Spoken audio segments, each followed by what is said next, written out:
ठेस पहुंचाई दोस्तों। पूरे प्रदेश, पूरे देश से जो युवा यहां आते हैं, उनसे इन गौर परिवारवादियों ने छल किया है, छल किया है। आप भी जानते हैं कि नौकरी के नाम पर पिछली सरकारों के आयोग में बैठे लोग किस क्वालिफिकेशन को जरूरी मानते थे? इनके लिए योग्यता की अहमियत नहीं, बल्कि सिफारिश, जातिवाद, क्षेत्रवाद और नोटों के बंडल, यही सब कुछ था। इन लोगों ने अपने कारोबारियों को आयोगों की जिम्मेदार पदों पर बिठाकर जो खेल खेला, उसने कितनी ही युवाओं की जिंदगियां तबाह कर दी, होनहार युवाओं की। आज ये लोग नौकरी के नाम पर फिर उत्तर प्रदेश के युवाओं को धोखा दे रहे हैं, धोखा। भाइयों बहनों, सच्चाई ये है कि इन लोगों ने अपने 10 साल के शासन में सिर्फ 2 लाख लोगों को सरकारी नौकरी दी, और वो भी भाई भतीजावाद, जातिवाद, पैसों के बंडल। जबकि योगी जी की सरकार ने अपने 5 साल में उन्होंने 10 साल में 2 लाख, और योगी जी ने 5 साल में 5 लाख नौजवानों को सरकारी नौकरी दी। और ये नौकरियों में भी सिफारिश का रास्ता नहीं, भ्रष्टाचार का रास्ता नहीं, जातिवाद का रास्ता नहीं, भाई भतीजेवाद का रास्ता नहीं, पूरी तरह पारदर्शिता के साथ गरीब के बेटे बेटी को भी रोजगार देने का काम किया।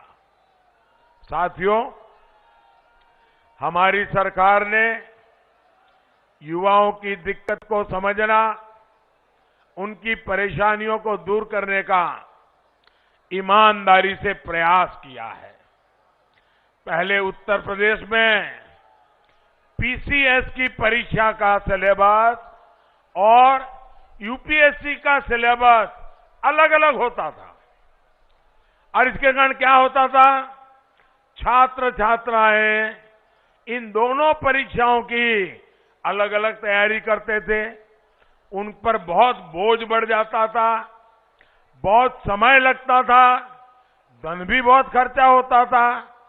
हमारी सरकार ने आपकी ये परेशानी समझी, और अब आज यूपी पीसीएस और यूपीएससी का सिलेबस लगभग एक जैसा कर दिया। यानी एक ही मेहनत से, उतनी ही मेहनत से आप दोनों परीक्षा की तैयारी करिए, दोनों परीक्षाएं दीजिए, और आप आगे आकर के देश का भविष्य बनाइए। हमारी सरकार ने ग्रुप सी और ग्रुप डी की नौकरियों से जो इंटरव्यू खत्म किया, उसका भी लाभ अनेक युवाओं को मिला है। साथियों, पहले की सरकारों में विकास के नाम का, विकास के काम ना होने की एक और बहुत बड़ी वजह थी जातिवाद और भाई भतीजावाद, परियोजना बनने से लेकर पास होने तक और उसके काम शुरू होने से पहले ठेकेदारी तक में भाई भतीजावाद, छोटी छोटी ठेकेदारी में, अरे कुंभ जैसे पवित्र काम में भी ये गोरख धंधे इन्होंने किए हुए हैं। गौर परिवादियों के करीबियों को ही ज्यादातर सरकारी परियोजनाओं के ठेके दिए जाते थे। कहीं पानी की पाइपलाइन बिछानी है तो ठेका परिवारवादियों के किसी करीबी को मिलता था, कहीं सीवर लाइन बिछानी है तो ठेका उन्हीं के किसी भाई भतीजे को मिलता था, क्योंकि कोई पूछने वाला नहीं होता था। तो ये लोग काम भी घटिया क्वालिटी का करते थे, क्योंकि कोई कार्रवाई नहीं होती थी, इसलिए ये लोग आधा अधूरा काम करके पूरे के पूरे पैसे लेकर के भाग जाते थे। प्रयागराज ही नहीं, यूपी के मेरे नौजवान मित्रों ध्यान रखिए, यूपी के हर जिले का ऐसा ही हाल है। आधे अधूरे काम छोड़ करके भाग गए और पैसे पूरे लेकर के चले गए। यहां के बाहुबली, यहां के माफिया, उनकी मर्जी की सबसे बड़ी सर्वोपरि उनकी मर्जी हुआ करती थी। इस वजह से कहीं अस्पताल अधूरा, कहीं स्कूल अधूरा, उनके ठेकेदार और दलालों की जेब भर गई तो वे संतुष्ट हो जाते थे। योजना का पैसा मिल बांटकर खा लिया जाता था। योगी जी की सरकार में आने के बाद माफिया का क्या हुआ? गए जेल। माफिया का क्या हुआ? माफिया का क्या हुआ?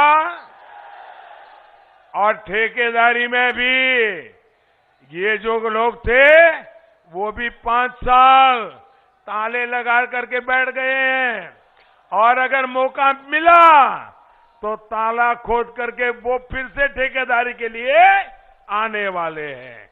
क्या ऐसे लोगों को आने देंगे? आने देंगे? माफियाओं को जेल से बाहर आने देंगे? जेल से बाहर